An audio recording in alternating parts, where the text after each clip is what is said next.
Welcome to the Omega Institute. This is one part of our Omega Conversations. My name is Carol Donahoe, and I'm the program director here at Omega. We're so happy to have all of you here with us today, both on Zoom and also on Facebook Live. Today, our guest is Adyashanti. He's a spiritual teacher, an author, a friend of Omega who has been bringing his silent retreats to our campus for the last 15 years. The way the call will unfold today is I'll introduce him, and then Adya's going to give a talk, and then he'll do a meditation with us, and then we'll do a Q&A. For those of you who prefer, when we go to his talk and also his meditation, to just see his face rather than everyone's faces on the screen, if you go up into your right-hand corner, it'll say view, and you can click on speaker view. And that way you'll be able to see him directly during the teachings. When we come back to Q&A, you can just write your questions in the chat, and I will convey those to Omega. I will convey those to Adya for you. Today's topic is love as a living expression of interconnectedness. When we look around our country right now, we see political polarization, we see systemic racism. We're living in a pandemic and actually having to physically stay away from people. So it seems many times like we're very divided right now. And what better time to be reminded of the importance of love and interconnection? And what better person to bring that topic to us than Adya? I'm going to introduce him actually by sharing a story about him. A while back, I was watching a clip that I saw with Tammy Simon, and she's the founder of Sounds True. And she was speaking of Adya, and she said he is the kindest person that she has ever met, bar none, to everyone he comes into contact with. She even used the word saintly, and she said he inspires her to be a better person.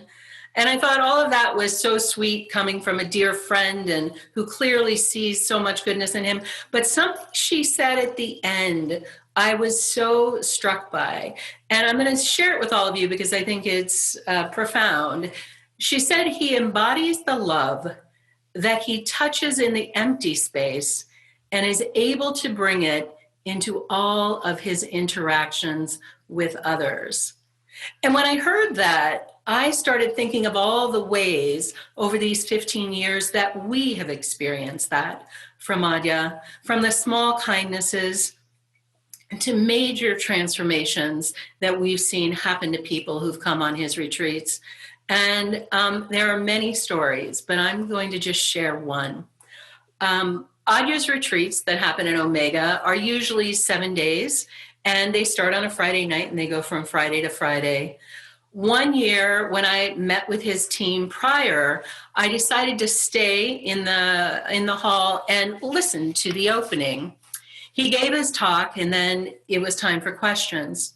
And so a gentleman came forward and he shared his story, and he was obviously in deep, huge emotional pain. He tried many resources, but nothing he had been trying was getting him out of this pain. Adya was listening intently to this gentleman, and the more that this gentleman spoke, I could feel the anxiety kind of rippling around out to all of the other participants. It was the first night. Some of them had never been on retreat before, and there were over 300 people in the room. When the gentleman was done speaking, Adya looked directly at him, ignoring all the other people in the room, and he began to help him unravel his story. With each unwinding, you could see the walls coming down for this gentleman, his shoulders relaxing, the weight coming off of him, and then just tears.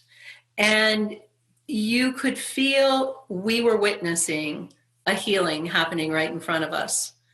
And the rest of the room gave almost an audible sigh of relief.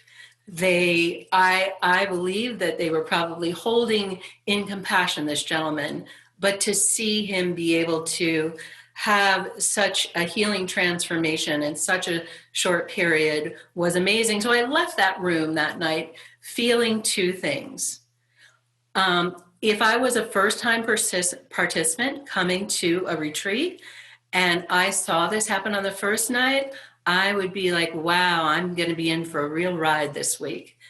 And the other thing I thought is, I'm a person who has worked in the retreat business for 25 years, 11 years before I even came to Omega, and I've met many spiritual teachers, and I had never experienced anything that beautiful prior to seeing that. And so I just want to repeat again the statement that I heard earlier.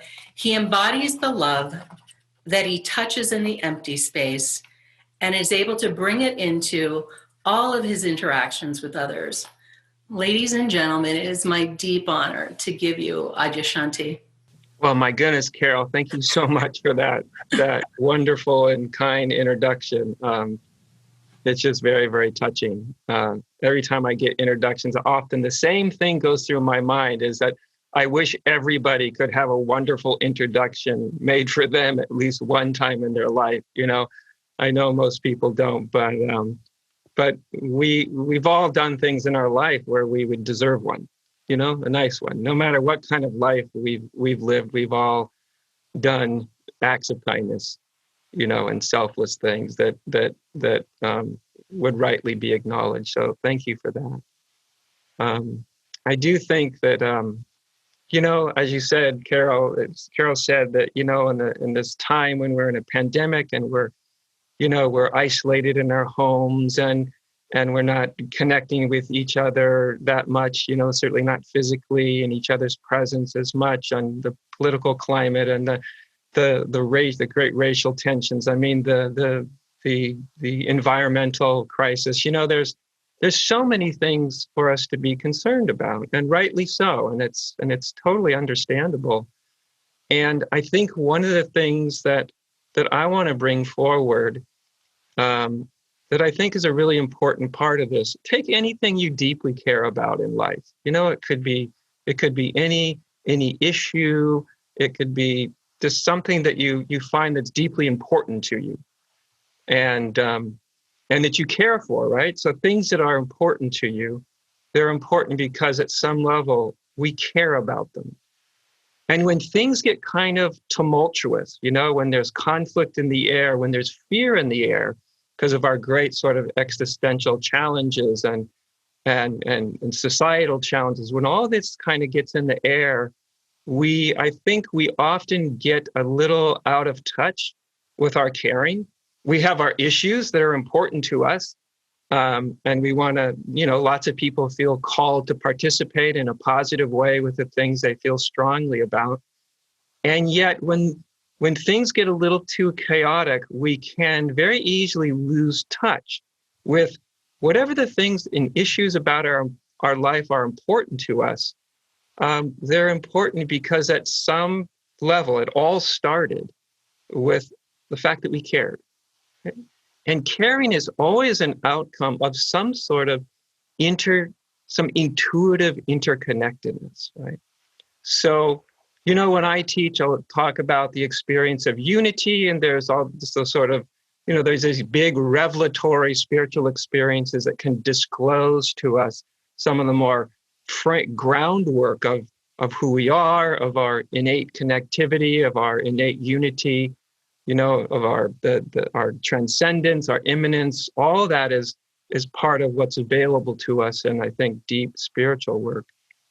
And I think something else also needs to be added to that equation, because sometimes we can get so sort of attached to big spiritual moments that we can also sort of forget the value of right where we are, the things we care about, reminding ourselves that whatever we care about comes from an intuition of connection, at the very least, if not unity. Now, we may not feel sort of in a really overt way that connection all the time, right? But we certainly feel the caring. Even if you're upset about something, the political climate, the the environmental climate, all the sort of racial challenges that we're having, whatever you really care about or concerned about, it's useful to kind of trace that thread back so that it connects with something inside of you and you're remembered. And what I mean by remembered, I don't mean just intellectually remembered, but you kind of touch into that feeling space where you really do care, where you're reminded that we care. I think in the current world where we all have so many means of expressing our dissatisfaction, and there's something that's positive about that, I would say almost even necessary, that more people have a voice now. It used to be a very few people had a voice. But so we have all these means of connection, getting our voice heard, and our discontent tends to express itself. That as positive that is, I think it does take a real, almost a self-conscious effort to continually be reconnecting and re-experiencing and remembering, not only remembering in the sense of recalling, but literally bringing ourselves together to remember, to bring all the members of our psyche together and into this felt sense of caring, which is really where love comes from, right? Love is the intuitive sense of connection. And I would say even the intuitive sense of connection, whether that's friend or families or lovers or however that plays out, that feeling, that intimate feeling of connection comes from an even more primal intuition, which is really the intuition of unity. Whether we think we're experiencing that in some profound way is a different issue. Like deep spiritual work as a way of experiencing for ourselves some of these foundational truths of who we all are. And yet, whether we've had any of those kind of revelatory experiences or not, we all have the things we care for. Even if we get upset, we're upset about something because you care, right? We should never forget that. We don't get upset about things we don't care about, that are just like, it doesn't matter to me. We don't get upset. So even sort of when you see things and they upset you, and there are plenty of things to be upset about, I suppose there always have been, and always will be. But even the sense that you get upset about something, again, it's really easy to lose a sense that the only reason, or let's say not the only reason, but a foundational reason why you get upset about something, about an injustice or something not going, is again, because you care. And that caring comes out of a connection. And that experience of connection is something like love or compassion. But remember, love and compassion, these are also sort of tender, right, experiences. They're soft, they're tender. We tend to really want to have deep and intimate and sometimes even expansive moments of connection. And yet what comes along with that is that kind of softness, that kind of tender heart. And not only a tender heart, but you ever notice the more connected you feel, your mind tends to be a little more open. There's a little more space in your mind. There's space in your heart. There's even more, if you've ever noticed when you're in a connected experience, there's even more the subjective feeling of space in your body around yourself. So these are all deep and intimate parts of the human experience, right?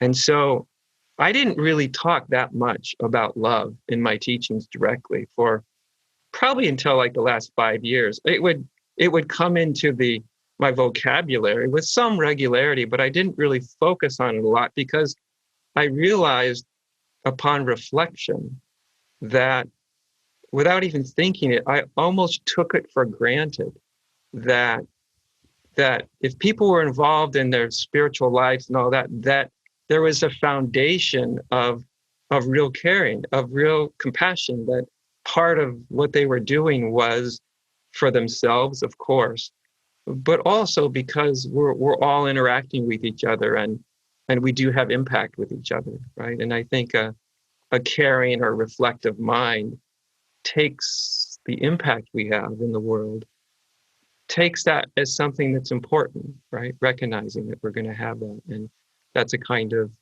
responsibility. I thought that people just sort of came with that, and I still think there is a caring underneath our whatever our spiritual motivations are, but I started to talk about it more overtly because I saw that if we almost focus exclusively on sort of spiritual experience, of revelatory moments, of transformational experiences, as profoundly important as those are, I still see them as sort of the cornerstone of what I teach. But there's also another element in there, that we don't need to get to some grand moment. We don't need to have a particular insight. We can have a sort of connection with our own sort of caring heart, right? And I think that comes as, just like I said, in the world where there's so many challenges, there's so many things to go to disconnect us, right? Even physically, the way we're sort of in isolation now. I think there is a kind of way of connecting when you remind yourself what's really important to you. Not even what should be important, but what is important. And what's really important to you will always have an element of caring, right? It's important because you care about it, because there's something you deeply value, right? That takes the shape of your caring, your interest, your concern, and all that. And in an atmosphere like we're in now, where there's more anxiety and certain forms of conflict, I do think it necessitates a kind of intentional dedication to being connected, so that when we do express ourselves, or we do express our upset or our outrage, or whatever we're feeling called to express, hopefully in a positive way, that it's all being sort of balanced and linked up with the caring that we have inside of us. Right? And in a loud world, caring easily gets drowned out. And yet it's not just some fuzzy, soft, spiritual thing. It's the thing that directs our lives, right? It is directing your life all the time. Connection is probably the most important thing to a human life. The connections we make almost as soon as we come out of the womb, the connections we make in the womb, connections we make with each other, with people we trust, with people who take care of us, later with friends, later with, our circle of regard, as I like to think about it. If everything goes well, it expands as we get older, and the circle of our regard starts to include more and more and more and more, and we feel a fellowship, even with people we disagree with, or we have a hard time understanding their point of view. So what I want to do, I want to kind of transition for a moment. And I just want to kind of maybe help lead us in a little kind of connected meditation, you can think of it. Because it's important that our ideas of connectedness come from an experience of connectedness, right? An experience of being connected. So let's just take a moment, and we just sort of relax for a moment. And allow yourself to kind of fall back into your body. I know in spiritual teaching, sometimes mine included, that we'll talk about transcending our attachment or identification with body and mind. But we shouldn't think that that means there's an innate problem with body and mind. It's our attachment that causes the difficulty. So we're not attaching here. The body's not a problem until we attach to it too much. So just let yourself come back in to your body, right? That's where your breath is. And that's where your heartbeat is.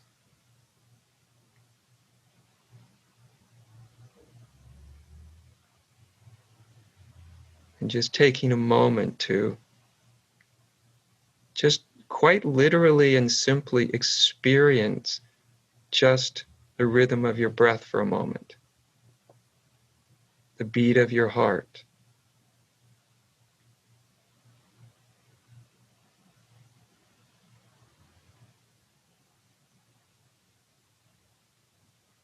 So just by noticing these experience, these touch points of experience, we're already kind of reconnecting. And you might notice that just by bringing a little attention to your respiration, to the breath, the heartbeat, just the feel of the body on the chair or on the floor, just doing that and nothing more than that, gradually this kind of softens experience. Something kind of relaxes a bit because we're not out in front of ourselves in the next moment. And we're not lagging behind in the past. We're just really here. And so the first step in being more connected is just getting our attention into the simplicity, the concreteness of right here and right now.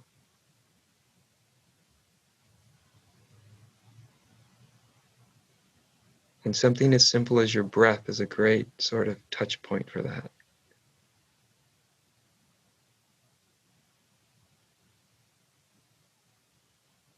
Now we could just be in the silence together, and I'm sure there'd be plenty of you that would prefer that. But just for the sake of these few minutes here, I want you to just recall, could be a memory, could be an image, just recall something that reminds you of the experience of feeling really connected, really connected. It could be with another person, it could be with something in nature, it could be a pet, it could be just the feel of the day when you open the door and you just felt like you woke up on the right side of the universe, you know, whatever it is, but just let an image spontaneously come back to you that reminds you of a moment of connectedness or love, or maybe you received compassion or felt compassion. Just let that image or memory just come back to you. And you notice when you just hold something in your mind very lightly and simply, that your body starts to feel that image. It starts to feel a little bit of that connectedness as you recall that image or that memory.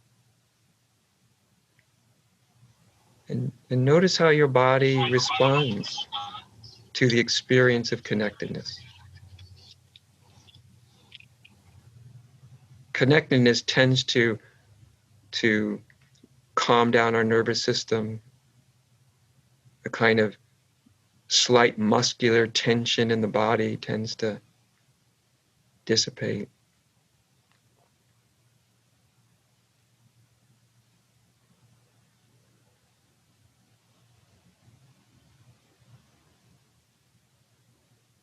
And the key to doing any kind of meditation like this is not just have the connecting images, but take that moment so your body actually feels the connection or the openness or a softening.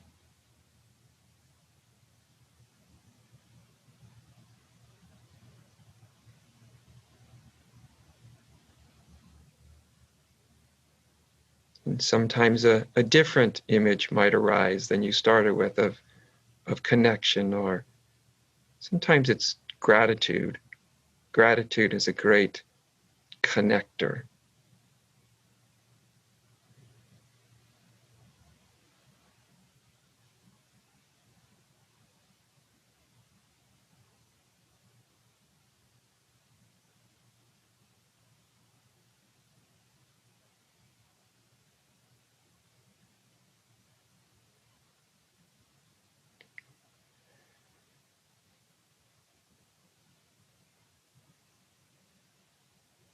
And so we're just allowing our bodies and minds to be reminded what it feels like to be a bit more connected, a bit softer sort of space,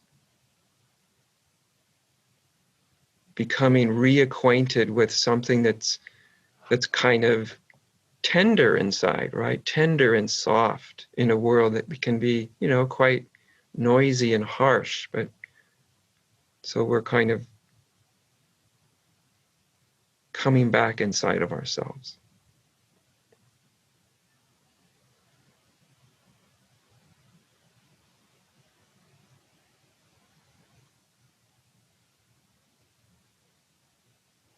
Even a desire to connect with God, for instance, or with some higher reality, is that itself comes from some sense of caring, of love.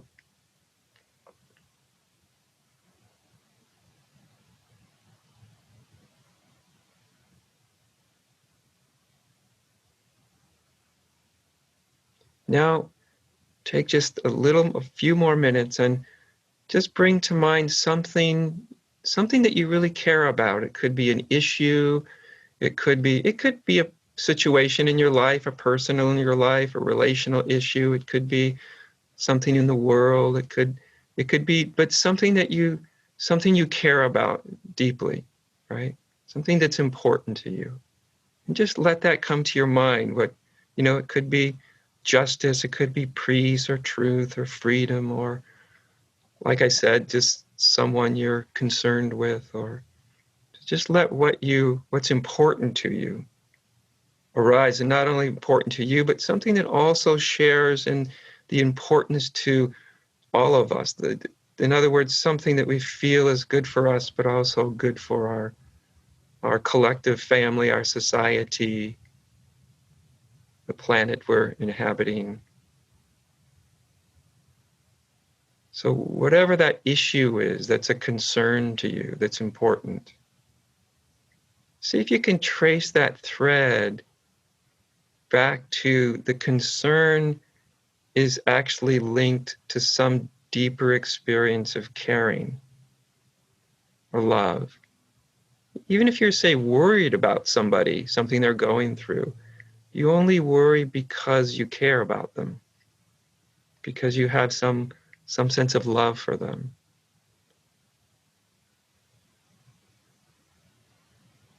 Because what I want to do in this little brief meditation is start to form a link between the things in your life that are important to you, the issues that are important, and this caring, compassionate, connected ground from which that issue came from the reason that you care for that issue. It comes from a kind of connected space.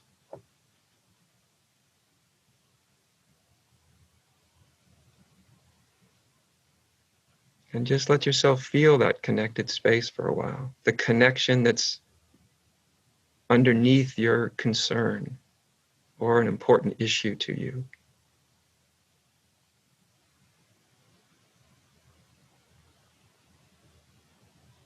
And there might even be some upset that's part of that too, or some outrage that's part of it. And that's fine. Because the upset and the outrage, again, it has these threads down into a deeper caring.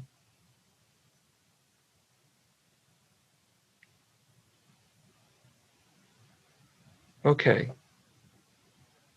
So we can just let that sort of be part of the atmosphere that we're meeting in here. right? That we're coming together. Actually, I think the motivation for us being here right now, for us here, is the fact that we do care, right? We do care about each other. We do care about our lives. We do care about the world. And that caring comes out of some sense of connection and knowledge that interdependence is no longer seen as a kind of theory. We're actually living out the reality of interdependence right now.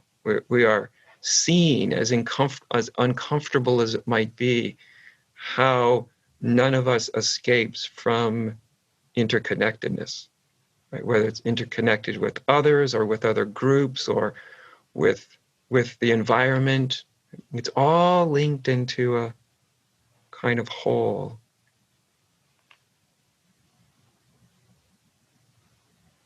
And so in a few moments, I would like to hear what's on your mind, what's of your concern, what's your connected inquiry, because this is a life's work, right? No matter what we've experienced, no matter how deep our insight may be, I think part of our life's work is to live out the things that we care for most, the things that are the most valuable to us. I call them our kind of soul values. The values that are very soulful, that are really deep in you, right? The values or the principles that are worth orienting a life towards, right? Because we all are operating based on what we value all the time. One of the problems is we just often don't re-examine what we're valuing and see if it's up to date and it's current, or is it just some sort of conditioned response that we learned a long time ago. And so embodying what we care about in life, embodying our deepest loves in our very human lives, right? In the rough and tumble of human existence, in a very sort of concrete and real way. But to embody our caring is no small thing, right? It's a life's work. It's something we're always growing towards, or we're retreating away from. Almost at every moment, we're even growing towards embodying what we truly love and care about, or we're recoiling from it, maybe because we're afraid, or we've been disappointed, or it just doesn't seem to fit in a world that's, quite noisy, you might say. And so I think this is a really, really, really important issue for us all. It's a part of any, I think, real spiritual practice, is that sort of boots on the ground, whatever's happening in my life, what would it be like if I stayed in some measure connected to your caring, to what you care for, to what you love, to what you value, and doing whatever we can not to violate the values of our own soul, the deepest carings in our heart. It's easy to say I would never violate the carings of my heart, but then there's human life, and it can be a little bit rough and tumble, and it's this sort of constant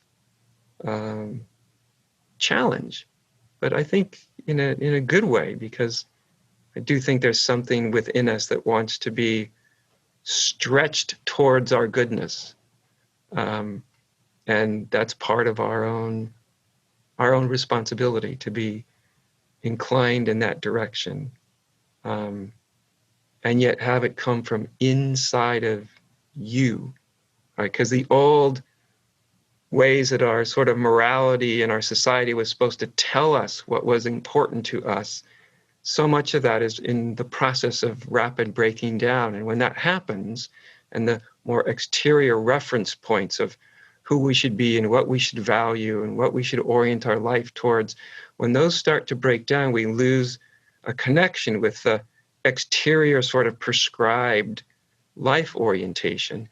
What that necessitates is a really deep plunge into ourself, to connect with things that in former times we might have got from the outside, even if it might not have been totally satisfying. At least there was a kind of structure there.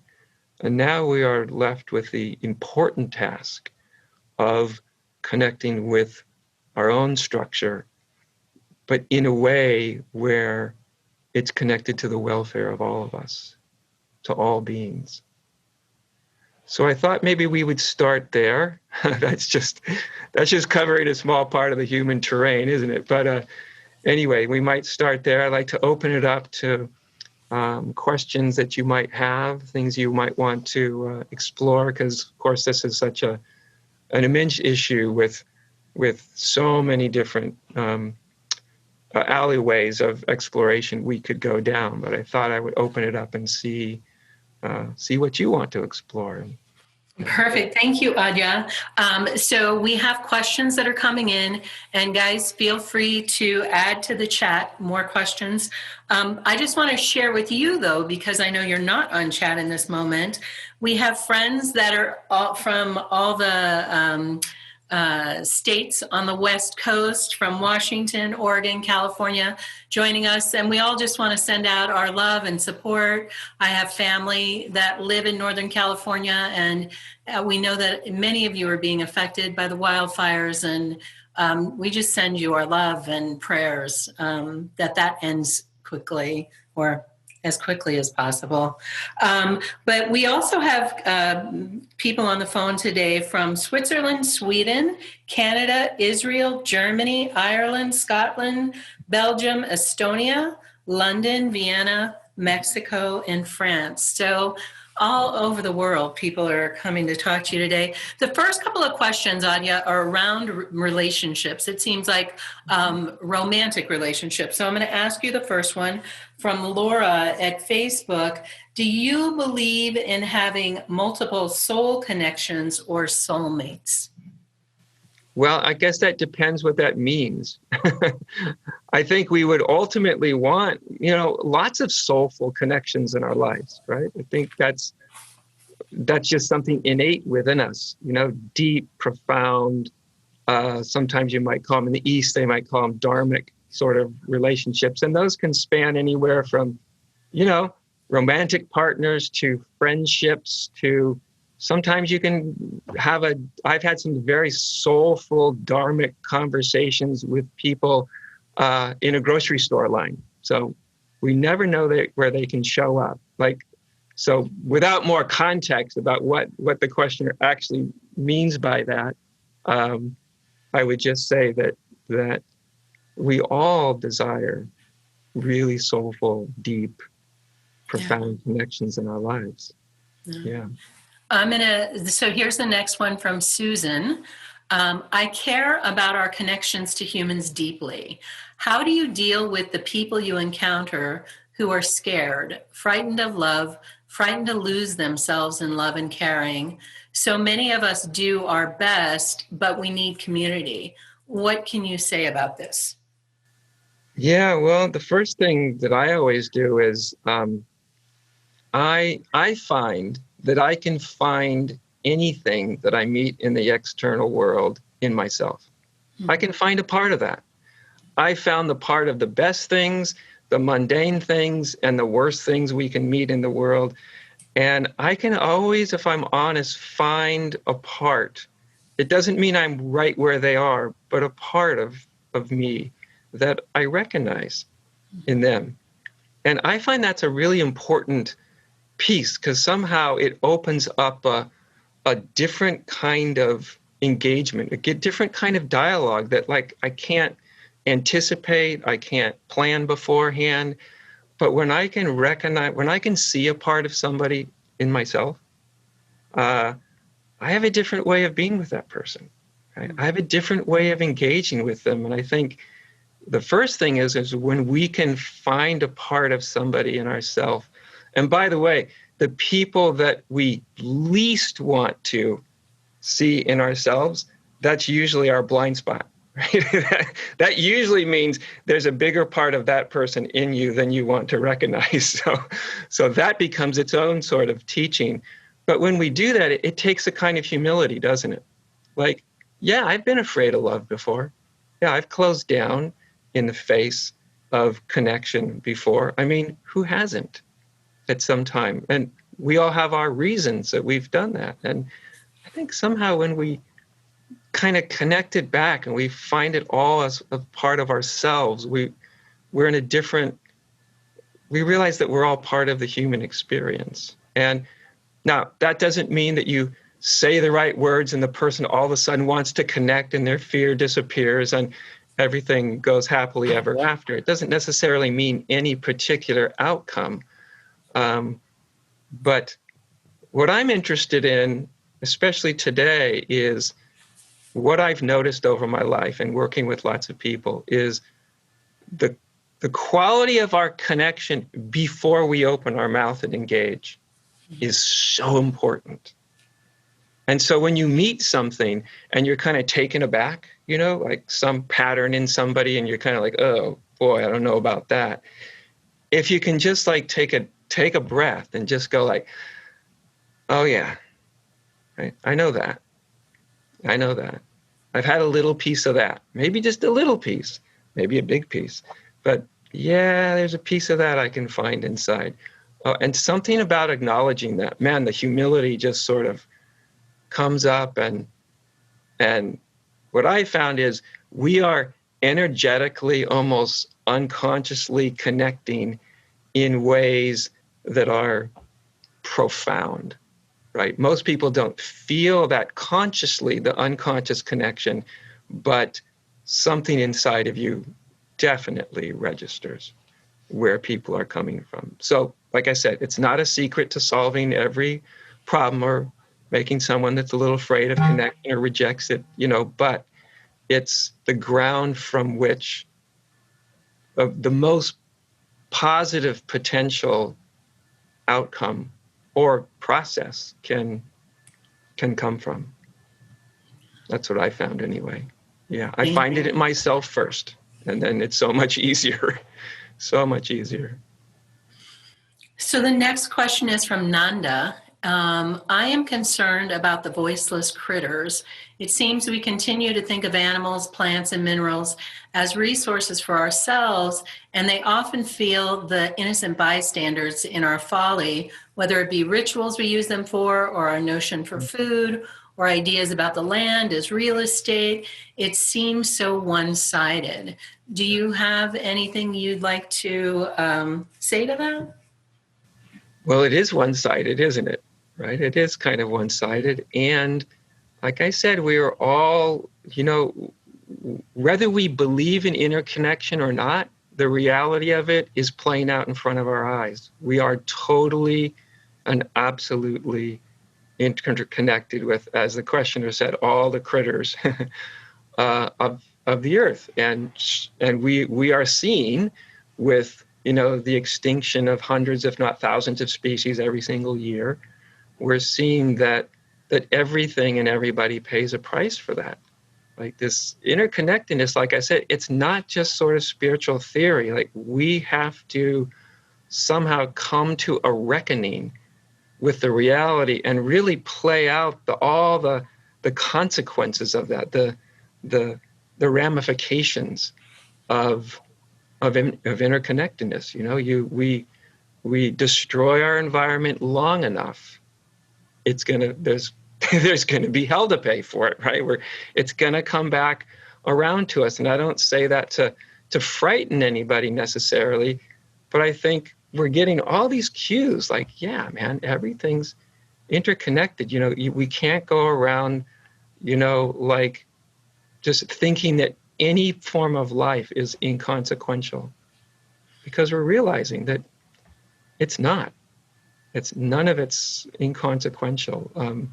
One of the things about having consciousness the way we human beings do, which I think the most different aspect of consciousness with human beings, I'm not saying no animals share this, but in the way we do, is this self-consciousness, this sort of awareness, as diluted as we can be, we do have this self-consciousness, this self-awareness. And with that, I do think comes a kind of responsibility that that gives us so much power.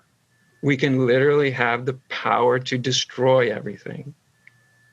Or we can realize that the other side of that is we all have a sort of responsibility. We are stewards of life we're stewards of the planet, we're stewards of life on the planet, we're stewards of each other, and whether we want to shoulder that burden of responsibility or not, I think the reality is we are stewards of it, and we would be well served by more and more and more of us realizing that, right, and stepping up and realizing that is a human responsibility. If we don't assume responsibility for that, untold number of life forms may, see their last day on the planet. And that's important. And we each play a very, very big role in that. That's part of the burden of human consciousness and this intellectual capacity we have. That's what comes with the program. At least to me, it does, Yeah. The next question, I'm actually going to combine it too, because we have quite a few that are coming through, and I figured these two both deal with energy. The first one is from Catherine, and she says, for a sensitive empath, moving through the world can be exhausting, even if my day starts expanded in love. Would you have any suggestions for remaining expanded throughout the day? And then I'm going to combine it with this one because I think there's a similarity. Michael asks, in being of service, for example, the homeless and the undocumented immigrants, what part of your teachings focus on taking care of oneself in order to efficiently help others? Wow, that's a great point, by the way. Let's start there. We do have to do a certain amount of self-care because where we are within ourselves, that in large part determines how we'll be with others, right? So attending to our own sort of inner chaos and inner beauty is part of, not exclusively, but part of the work of being engaged in the world too, right? Because we're just going to be like whoever we know ourselves to be, however conscious or unconscious that may be.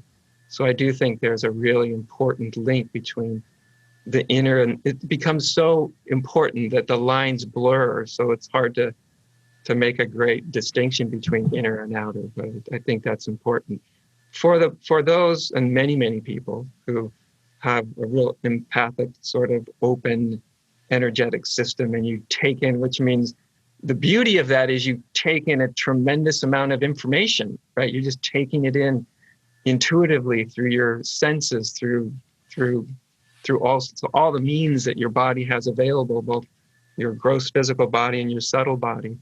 And the problem with that is you take in so much information. So the blessing and the curse is sort of the same thing. So a couple of things I'm going to say I think are easily understandable. A few of them, I will tell you right off the bat, are very counterintuitive, but they're often the most effective. So we'll start with the things that aren't quite as counterintuitive. Probably anybody, but especially if you're really open, to have some sort of energetic hygiene, literally every day, some sort of clearing and toning of your energetic system, whether it's Tai Chi, Qigong, some forms of yoga, but always include an element of sort of clearing out the day. Just think of it as energetic hygiene. We brush our teeth every day. We do all sorts of hygiene every day. And especially if you're sensitive, to do that every single day and maybe a few times a day, really, really important. The second thing is really do some introspection, really meditate on whatever the narrative might be about the negativity of the world, the suffering of the world. Like we're all, when you're really open-hearted, we will be impacted by that. That's part of what being open-hearted and available is. And yet that's all very, very positive.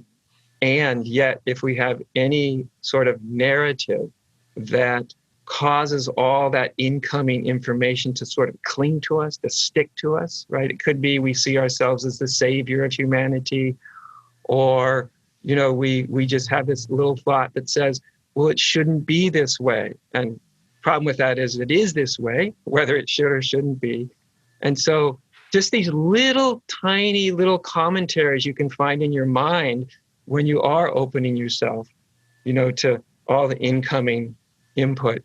It's really important to really look at those and see if some of those sort of mind conclusions or beliefs aren't part of what makes the sensitivity even more difficult, because it doesn't allow things to come through you. Because I think we want things to come in, but we don't want them to just come in and stop. Right? Then you're processing the entire world, and that gets very overwhelming. But come in, be registered, but also pass through us. So here's the counterintuitive things. Very often, people that are especially have this kind of just natural energetic openness, right? It's sort of very airy and spacious and open and wide. And you can just hear all the references I'm using to this. And what that can really, that's beautiful, and it can create problems with grounding all of that, right? And literally with a kind of energetic, not a shield, but kind of a kind of buffer. So here's the thing that my wife, who's very open, right? Mukti's very open, expansive, airy, like all that. Anybody that knows her would immediately know that's what she's like. One of the most helpful things that she started doing, I suggested this because I could feel it in myself over the years, was I said, what you need to do, sweetheart, I would suggest is try weightlifting. Weightlifting, the most counterintuitive thing to somebody of that nature, right, would be, I'm going to go out and I'm going to pump iron, right? Well, there's something that does. It literally connects you to sort of a kind of very grounded, primal sort of energy. And it literally kind of changes your energetic body a little bit. It doesn't like put up a defense, but there's a grounding field that it puts up through your whole energetic body and your physical body. And I can't tell you how many people I've suggested that to, and 90% of them look at me cross-eyed, like I don't know what I'm talking about. And then the 10% that actually do it almost inevitably get real benefit from it, right? The tendency when you're open and expansive and porous is your tendency is to want to do things that make you more porous, more expansive, more all of that, because it feels so good. But what I would also do when people have that challenge is I wouldn't go towards the airy, open space of awareness kind of meditations.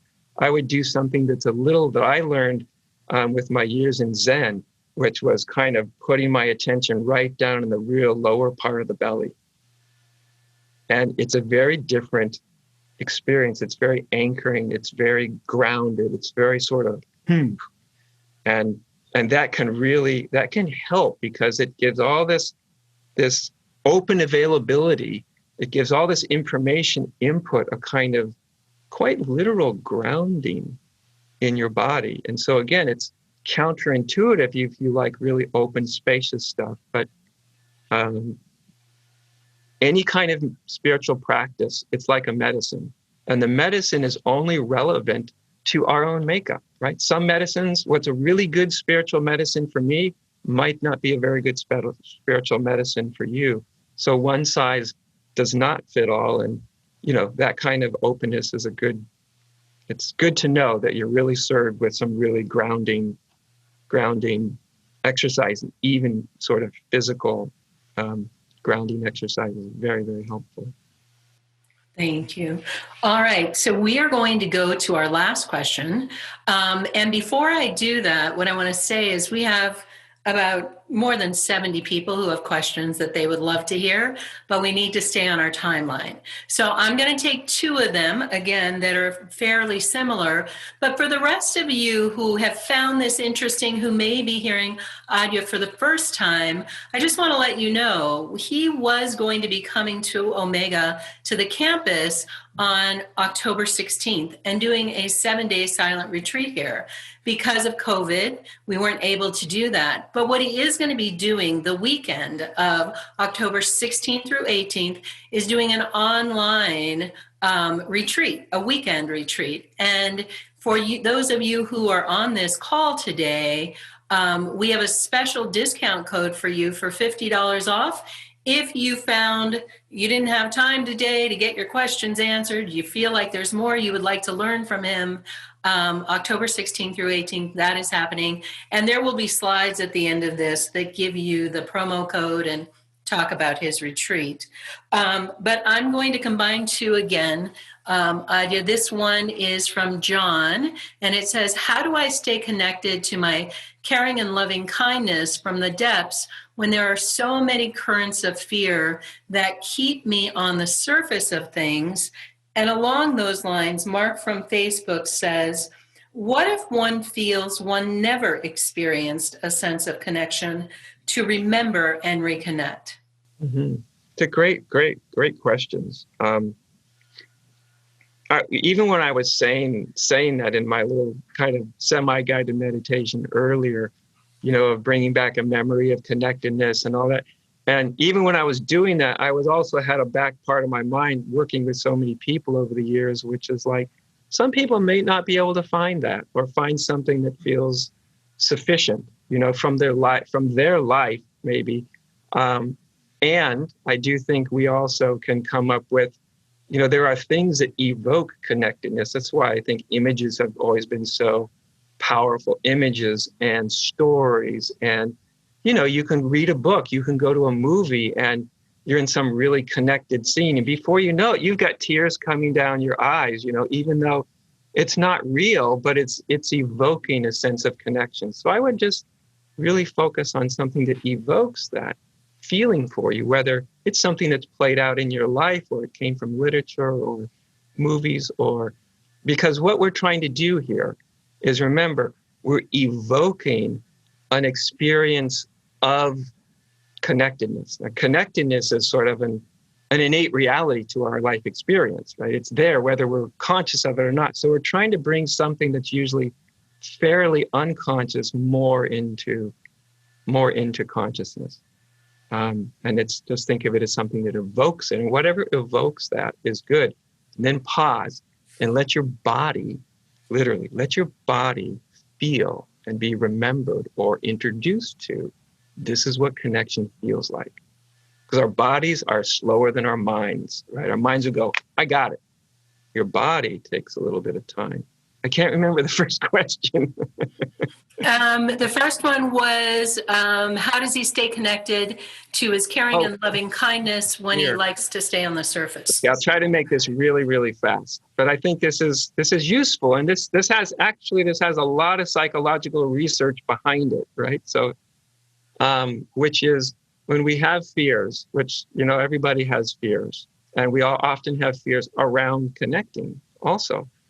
And there's one of the most powerful ways to work with a fear is, first of all, to voluntarily embrace it. So you said, which goes something like, I'm willing right now to experience this fear. Maybe ask for 50% of it. 100% seems too much, or 10% of it, whatever it might be. I'm volunteering, willing to encounter this fear right now. There's something about voluntarily being willing to connect with something that changes our whole relationship with it. That's the secret. That's the secret sauce. That's the part that's the take home point. And then take a very small, as non-threatening as you can think of, a small way to engage your fear, literally to put some action that moves you just that little bit farther into the terrain of your fear. So you're just kind of leaning into it. Could be the smallest action you can imagine. It doesn't need to be anything big, but you're voluntarily taking one small little action and embracing a small part of the fear that you experience. And there's something about doing those two things voluntarily over and over again that moves people through fear probably faster than almost anything else that I know of, or I've heard of this, that I've heard of. Yeah. And by the way, I can't tell you all the whole story, but I got my father out of a lifetime of absolute terror of heights and had him doing about a 450-foot high rock climb with me in Yosemite Valley some years ago. And the way we did it was a little bit stepping into his fear zone, staying there for 30 seconds, and then coming back. And that was it for that weekend. And we come back the next weekend. Just a little bit more. Stay in that fear place voluntarily, not forced, and then back away. And, 2 years later, there we are. And I'll never forget him saying to me as he came up to where I was belaying him up to the top of this climb, he said, "I simply can't believe this. I can't believe that I'm doing this." And I'll be honest with you, 2 years before, I wouldn't have believed it either. So slow, incremental, voluntary encounters with our fears, it can really transform a life. Yeah. Thank you so much, Adya. Thank you for your time today. I'm looking forward to spending time with you the weekend of October 16th through 18th. And I invite all of the rest of you to join us that weekend too. Again, you will see information about the retreat at the end of this, and you will also see the code that you will get a discount for attending today's talk. So Adya, thank you for your time. Stay safe out there in California. He's in one of the areas that also has all the fires. So we send you our love and great appreciation for today. Thank you so much, Carol. And also just great to be with people from all around the world. It's one of the cool things of this, that we get this more worldwide connection, and we might as well take the positive. That's a pretty cool one. So nice to be with all of you. Very cool. Bye, everyone. Bye-bye.